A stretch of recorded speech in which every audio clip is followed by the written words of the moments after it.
Olá, o nosso entrevistado de hoje é deputado estadual pela terceira vez consecutiva, é um dos representantes do município de Juazeiro aqui no parlamento e obteve mais de 50 mil votos.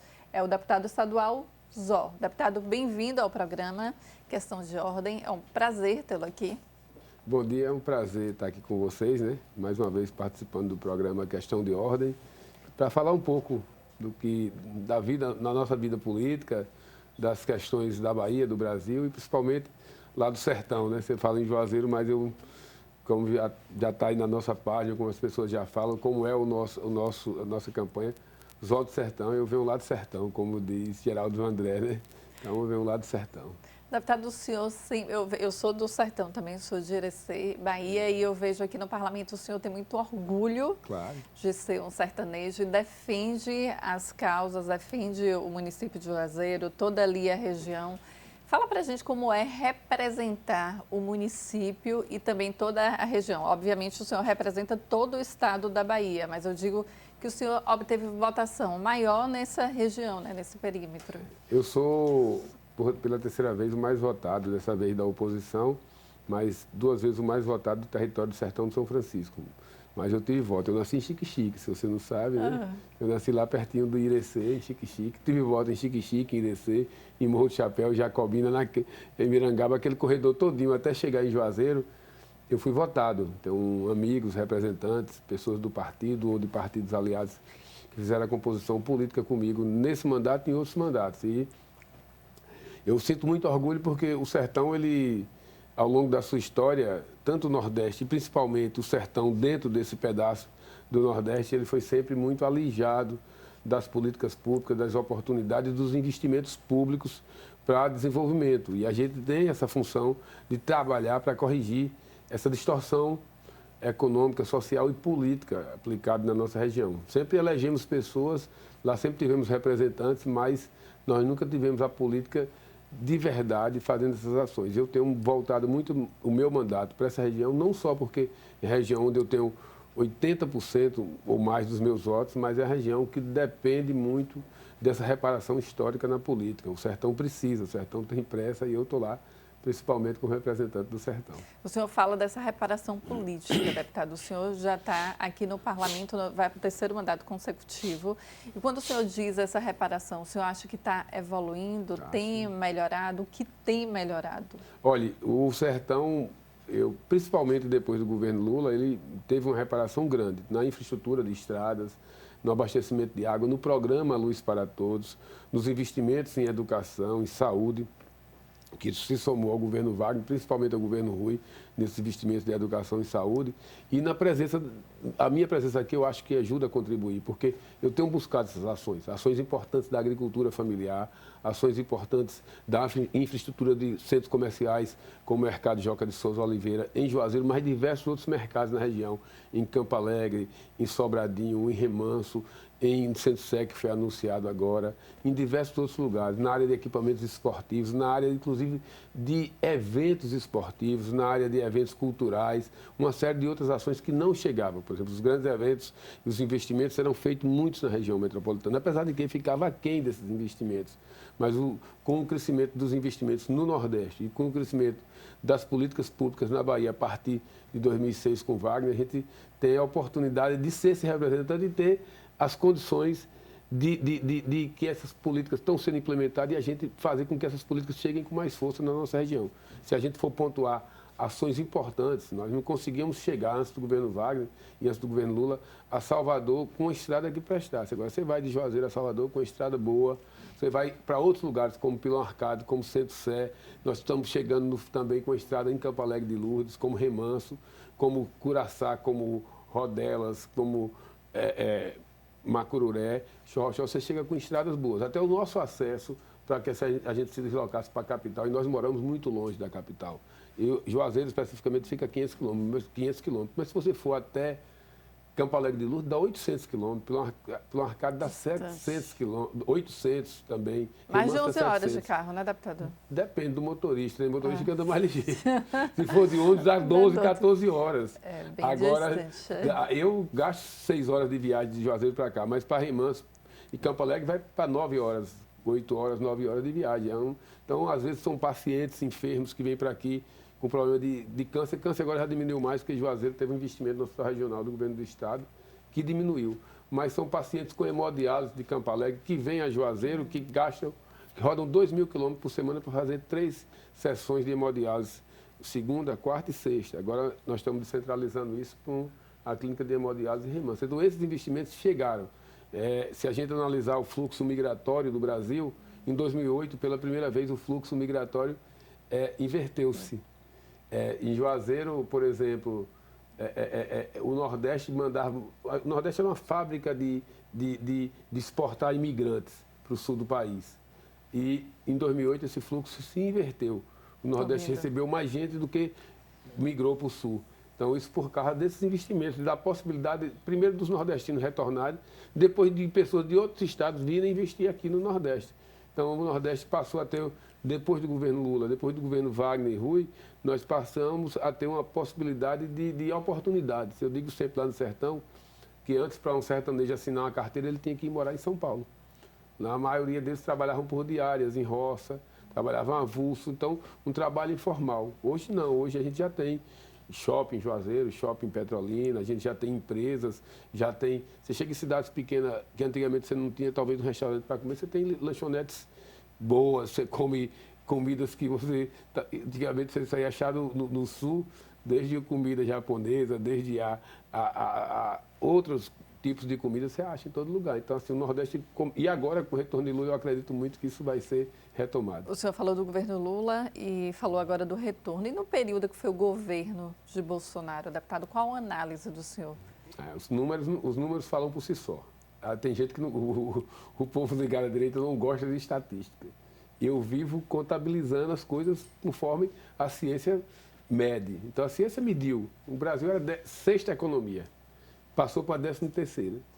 Então, alguma coisa está errada. Não adianta você questionar, porque esses dados de 6ª para a 13ª economia não são dados do governo do Brasil. São dados de órgãos internacionais que medem o desenvolvimento de cada país, a receita, a renda, o PIB. Entendeu? Então, o Brasil passou de 6ª para a 13ª. Isso afeta todo o país. Naturalmente, as regiões mais pobres são muito mais afetadas. E nós somos, nordestinos, baianos, temos... Durante esse sacrifício histórico que a gente passou, nós somos mais pobres do que o sul do país. Então, nós temos menos indústria, nós temos menos estradas, nós temos menos arrecadação. Então, isso nos impõe esse sacrifício ainda maior. Então, as estatísticas dizem isso em relação ao desenvolvimento de cada região. E o governo Bolsonaro foi um governo de sacrifício para a população brasileira. Então, a gente mede nesse... Foi um tempo perdido. Aliás, um tempo... jogado fora, um tempo de atraso, um tempo de sacrifício, um tempo de retroagir bastante no nosso desenvolvimento. Deputado, o senhor falou em relação a retroagir, né, o desenvolvimento. Sempre houve uma expectativa muito grande da eleição do ex-presidente Lula, que se elegeu pela 3ª vez como presidente do nosso país. Qual a opinião do senhor? Ele já está superando as expectativas, ele tem apenas 3 meses de gestão. Eu sei que é um tempo curto ainda para se analisar, né? Obviamente ele vai ficar 4 anos, isso. 3 anos e mais, né? No governo. E qual a opinião do senhor em relação a isso? Já que se criou uma expectativa muito grande em relação à gestão de Lula, né? Do ex-presidente Lula. Eu tô... Acho tá que gostando? Lula voltou melhor, voltou mais corajoso. Eu acho que ele... Mas corajoso em quê, quando o senhor se refere? Enfrentar coisas como o mercado financeiro, porque antigamente você tinha que agradar o mercado. O mercado não é nada mais do que um capital especulativo que explora toda a arrecadação brasileira no interesse próprio. O mercado é um grupo muito pequeno, que pega esse recurso nosso sem fazer... nada de produção, sem produzir, sem ter nada que possa gerar riqueza para as outras forças, ao restante da população brasileira. Mas o senhor não acha perigoso quando ele não teme não agradar o mercado, enfrentar o mercado? Qual a opinião do senhor? Bolsonaro agradou o mercado, é o que deu. O Brasil retroagiu. Então, ou a gente enfrenta o mercado, dizendo a ele que eles ganham o que é deles e a população ganha o que é da população, ou a gente vai sacrificar ainda mais os que mais precisam. Então, a gente está vivendo um momento de dificuldade, entre aspas, essa venda do Banco Central, esse leilão que foi feito do Banco Central, para falar o Banco Central independente, de independente não tem nada, a taxa de juros está em 13,75%. Cada queda de 1% na taxa de juros significa muitos investimentos no Brasil.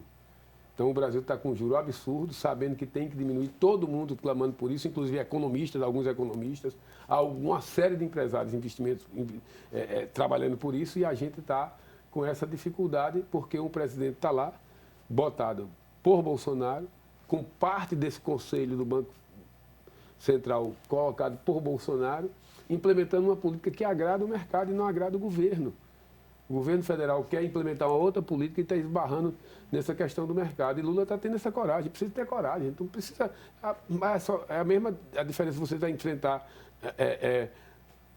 um determinado setor que tem poder, aí você fala fino. Quando você vai enfrentar a população, você fala grosso.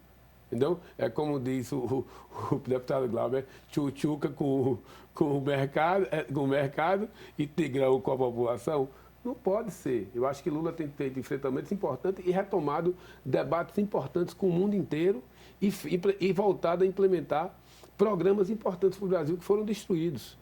Você sabe que o Minha Casa Minha Vida, só em Juazeiro, implementou 11 mil residências. Muito. 11 mil residências significa... Qual a população de Juazeiro? Quantos habitantes tem? A última etapa aí deu em torno de quase 250 mil, a expectativa é que fique em torno de 270 mil nesse censo agora. Grande.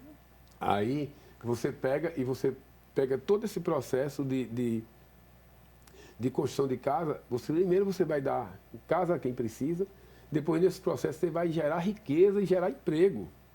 Porque são várias pessoas trabalhando, vários comerciantes vendendo nesse entorno, e depois fica a maior riqueza de tudo, que é a casa própria. Então isso acabou, os investimentos sociais acabou. Por exemplo, o Ministério do Esporte, dos esportes, né? Quando o Dilma saiu, deixou um orçamento de 4 bilhões e meio. Quando Temer e Bolsonaro entraram, acho que não sei se foi Temer ou Bolsonaro que acabou o Ministério dos Esportes. Esse orçamento, quando a gente voltou agora, era menos de 200 milhões. Ele era menos de 5% dos investimentos na Secretaria de Esporte. Então, para onde é que estava indo todo esse recurso? O governo Lula entra enfrentando diversos problemas, desde enchentes a genocídio do povo indígena. Por exemplo, os caras estavam matando os Yanomamis, com a anuência da ministra das Mulheres e dos Direitos Humanos. Não sei que direito ela estava defendendo. Entendeu? E embriagado por uma série de suspeitas de corrupção, com repasse de recursos para ONGs que nada tinham a ver com a proteção dos povos indígenas. A gente enfrentou muita coisa. Lula tem enfrentado uma série de coisas, mas ele está muito mais maduro, muito mais preparado. Quem passou ao longo da história, que Lula passou desde o dia que nasceu até hoje, porque Lula não passou de enfrentar provações na vida. Desde o dia que nasceu, onde nasceu, como veio para São Paulo, o que enfrentou como sindicalista, o que enfrentou como político, e por último uma prisão injusta, sem provas, com convicção, como o próprio senador disse, tem convicção, mas não tem prova. Como é que você prende alguém por convicção? Não existe. A justiça tem que provar. Isso foi um crime que se cometeram contra Lula. Eu imagino também que o senhor está muito feliz com o Ministério da Cultura, né? Uma baiana, claro, representando assim, o senhor que sempre defendeu muito a cultura aqui no estado da Bahia, né, deputado? Com certeza. Eu acompanho Margarete há muito tempo como cantora, desde que ela começou, antes muito de as outras pessoas conhecerem Margarete, eu já conhecia Margarete. Ela foi tocar em Juazeiro muito antes, nos carnavais de Juazeiro, aqui em Salvador, vi algumas vezes. Acompanho, tenho discos, tenho CD, escuto em casa, entendeu? E agora, como ministro, eu sei que ela tem capacidade suficiente, tem a visão da cultura ampla, da cultura para todos, entendeu? E é um representante do povo principal na formação da cultura brasileira, que é o povo negro. Deputado, vamos falar um pouco, falamos a respeito da política nacional, vamos falar um pouco também sobre a política estadual, mas o meu questionamento ao senhor é o seguinte: o senhor já foi 3 vezes vereador do município de Juazeiro, representa aqui também, né, todo o estado da Bahia, mas a cidade de Juazeiro também está no seu 3º mandato consecutivo. Eu gostaria de saber se o senhor tem pretensões políticas em ser candidato a prefeito de Juazeiro, mas o senhor vai responder após o intervalo. A gente volta já já.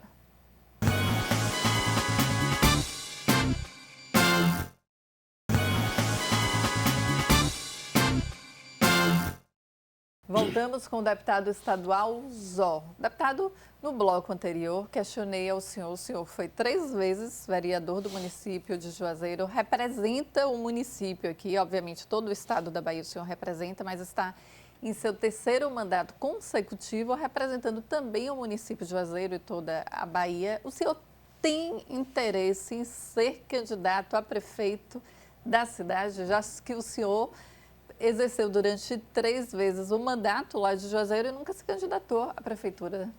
Chegou a hora, né? Eu acho que tudo tem seu tempo. O que eu passei na minha trajetória política, dia 1º de janeiro, eu fiz 18 anos de mandato. Eu fui 6 vezes candidato, tive a felicidade de me eleger 6 vezes.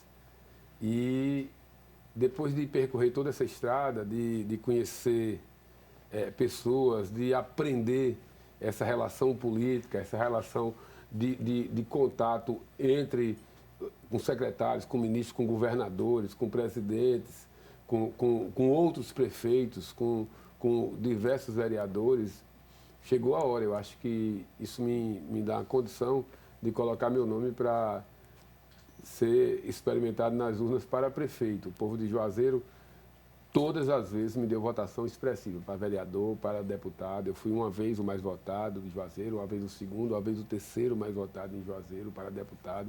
Para vereador, estive sempre entre os 10 mais votados, 2 vezes entre os 5 mais votados. E tive a oportunidade de ser presidente da Câmara, tive a oportunidade de ser secretário.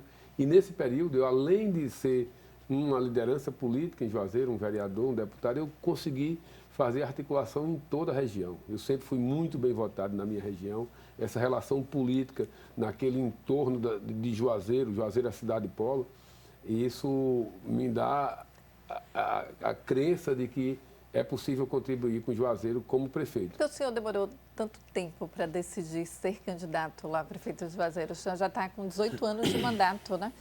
E Olha, tendo uma votação tão expressiva no município, eu acredito que a população já tem até pedido antes para o senhor sair candidato, né? Na verdade, eu fui candidato a primeira vez em 2014, fazendo parte de um grupo político, 2004, né? Primeira vez como vereador, fazendo parte de um grupo político, numa eleição em que as pessoas pouco acreditavam na minha possibilidade eleitoral. Depois, a gente participei ativamente da construção de uma outra candidatura, passei 3 eleições acompanhando esse grupo, fizemos 3 vezes, ganhamos a eleição durante 3 vezes, perdemos em 2020 e, naturalmente, com essa nossa derrota, eu sempre fui um homem de grupo, de partido e de entender o momento de cada pessoa, o momento de cada liderança. E como eu aprendi a entender o momento das outras pessoas, também estou entendendo o meu momento. Esse meu momento é um momento que eu senti isso muito na minha eleição de deputado estadual. As pessoas diziam que eu ia ser o 4º, eu fui o 2º. E fiz uma campanha como eu sempre fiz, batendo na porta das pessoas, levando o meu material impresso, conversando com as pessoas, dizendo de tudo que a gente construiu na estrada desses 18 anos e principalmente no último mandato como deputado estadual, da relação de confiança que a gente tem com o ministro Rui Costa, com o governador Jerônimo, com os senadores Wagner, Otto e Diego Coronel, a relação de confiança que eu tenho com o meu partido, a relação histórica de militância que eu tenho no PCdoB, apoiaram sempre o projeto político de Lula, o projeto político de Rui e de Jerônimo. A gente sempre teve essa posição política. Não entrei no PCdoB para ser candidato. Eu entrei porque eu era militante do movimento estudantil. E o PCdoB sempre teve muita força no movimento estudantil.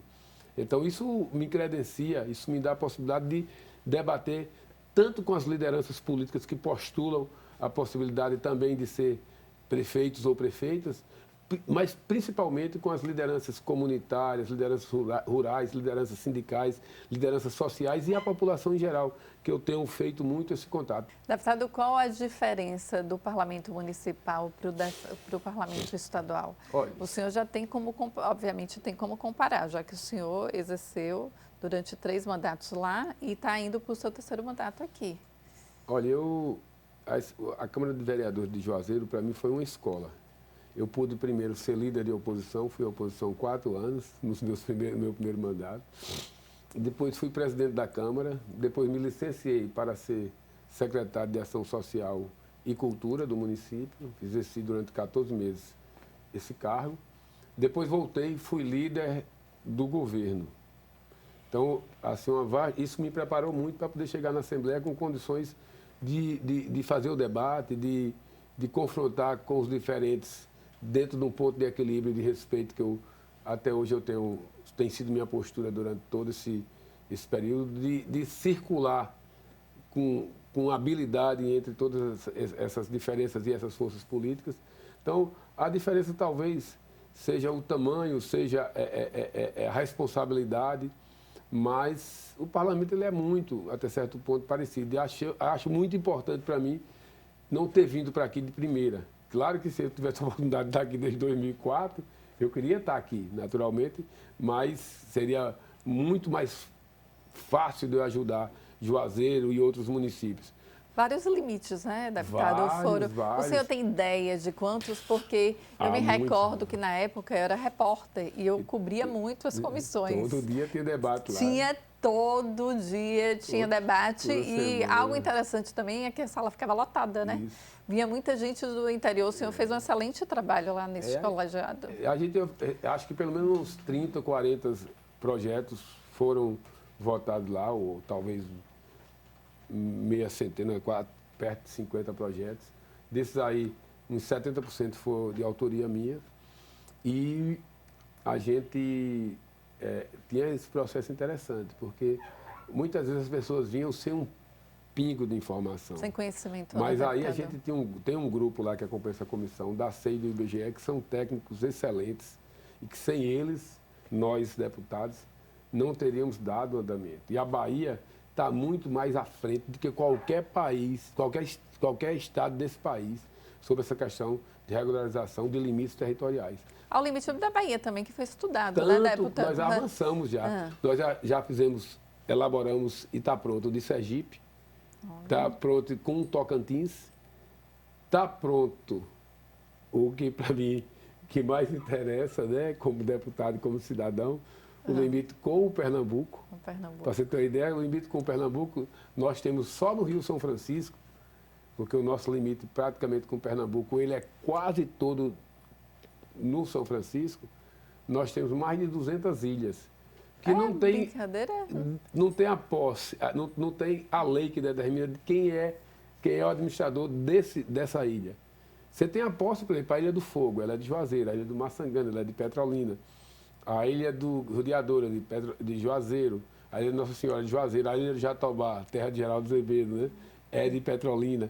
Mas aí você tem a Ilha de Curaçá, você chega na região de Abaré, tem ilhas que são de Abaré, que são de Curaçá, que são... boa parte é de cidades do Pernambuco, como Morocó, como Cabrobó, como Lagoa Grande, como Santa Maria. Mas isso, por exemplo, Petrolina tem um pouco mais de uma centena de ilhas e Juazeiro um pouco menos de uma centena, mas são parece que em torno de 211 ilhas. Então, assim, esse estudo foi todo feito de barco, o pessoal do IBGE percorrendo, ouvindo as comunidades. Deve ter sido uma viagem massa, né? Eu imagino. E perguntando, vocês aqui são atendidos de saúde por quem? É o município da Bahia ou o município de Pernambuco? Queria dizendo isso. A escola, vocês estudam aonde? Isso vai dando uma condição de pertencimento. Então, esse trabalho é um trabalho excelente. Outros estados, na época que estava lá, eu fui convidado aí para outros estados falar sobre essa ação. Visitei outras cidades. Alguns a gente não conseguiu resolver ainda, porque interessante que quando envolve pessoas, tem duas coisas. Se envolver pessoas, normalmente se interessam mais se tiver questão de FPM no meio. Agora, se interessam mais quando tem mina de alguma jazida de minério, quando tem alguma coisa que joga receita no município. Mas aí, para delimitar, deputado, é o Congresso, né? Não, a gente... em relação ao Estado, é o Congresso que delimita, né? Entre o Estado, é o Congresso Nacional, a Câmara e o Senado Federal. E a anuência tem que vir dos governadores. Agora, a gente precisa resolver isso porque a gente faz todo um trabalho técnico aqui e tem que ter consenso de prefeito. Acho que tem que ter razoabilidade para ver quem está... Você tem municípios que tem comunidades que estão, às vezes, a 10 quilômetros de uma cidade e está a 170 de outra. E pertence a essa comunidade que está a 170, que essa comunidade nunca foi lá, não sabe nem onde é a sede desse município. Tem lugares que está a 15 de um lugar e 80 de outro. Essa comunidade não tem nem acesso à sede desse município, que ela pertence no mapa. E ela recebe todos os serviços de saúde, de limpeza, de educação, de infraestrutura, todo do município. Isso dentro do processo irregular, porque esse município não pode ofertar se não faz parte do seu território. Então, isso tudo são coisas que a gente precisa debater muito com a Justiça, para que a Justiça compreenda que quem está sendo prejudicado na ponta é a comunidade, é a população.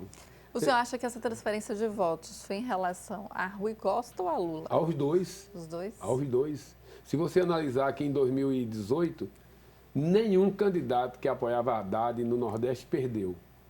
Eu vou de novo para a estatística. Não é essa questão que... A Bahia Haddad obteve mais de 70% dos votos aqui no estado. 72,17% no segundo turno. Quase 4 milhões de votos. E a soberba do candidato que perdeu era tão grande que ele escolheu uma vice que ninguém conhecia.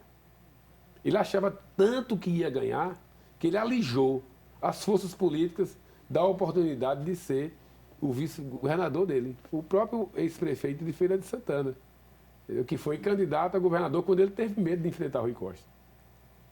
Então, o senhor acha que o ponto crucial foi isso, deputado? Não só isso, não. O ponto crucial foi a força de Lula e a força do governo Rui. E o nosso candidato, capacitadíssimo, preparado, bom de relação com a população, com a cara do povo baiano.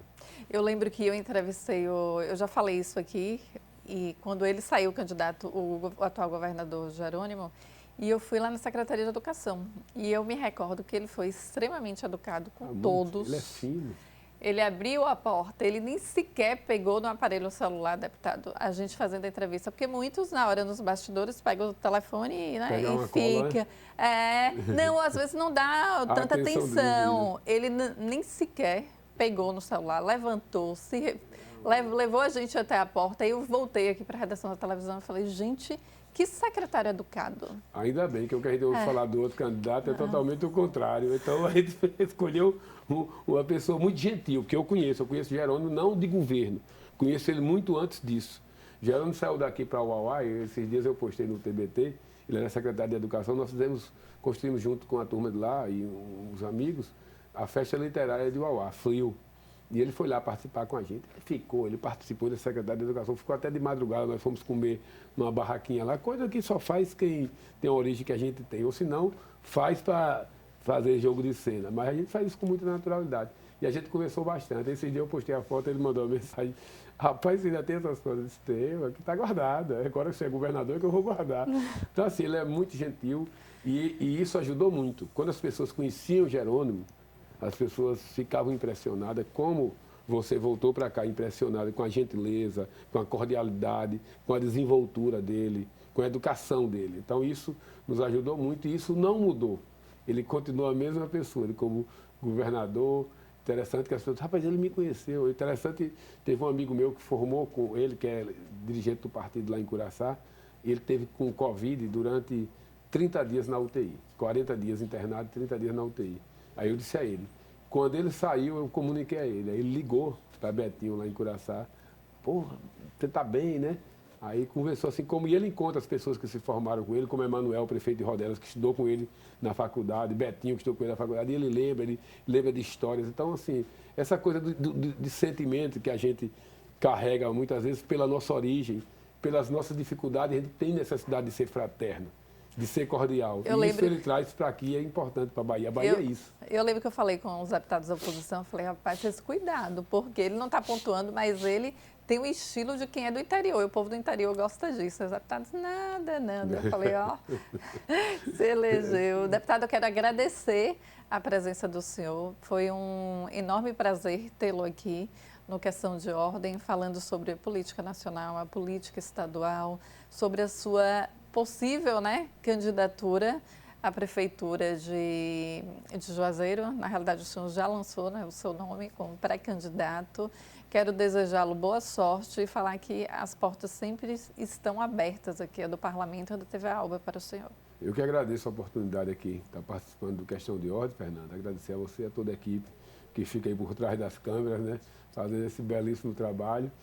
E desejar também que vocês continuem fazendo esse jornalismo aqui, essa cobertura dos nossos trabalhos, para que a gente possa chegar com todo o nosso empenho, com nossa dedicação, do nosso papel que a gente tem que cumprir aqui na Alba, porque somos colocados aqui pela população para fazer exatamente isso. E aqui é a forma da gente fazer com que a gente chegue a diversas pessoas, chegue à nossa população.